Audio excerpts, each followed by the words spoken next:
বন্ধুরা, সুজি দিয়ে খুব মুখরোচক একটা খাবার তৈরি করে তোমাদের দেখাচ্ছি। প্রথমে সুজি নিয়ে নিলাম, সুজির পরিমাণ অনুযায়ী টক দই নিলাম, পরিমাণ মতো নুন, গোটা জিরে, লঙ্কা কুচানো, লঙ্কা গুঁড়ো, কস্তুরি মেথি পাতা, সাদা তেল ও বেকিং সোডা অল্প একটু একসাথে মিক্সড করে নিচ্ছি চামচের সাহায্যে। তারপরে হাতের সাহায্যে মেখে নিলাম।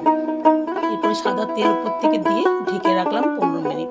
ঢাকা খুলে নিয়ে দেখলাম হয়ে গেছে। এরপরে গোল গোল করে লেচিগুলো করে নেব।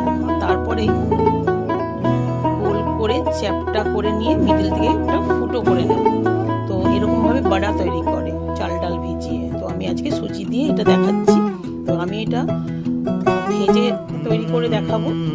আর এটা প্রচন্ড খাস্তা, कागज के दो पंख लेके उड़ा चला जाए रे, जहाँ नहीं जाना था ये वहीं चला हाय रे। उम्र का ये ताना बाना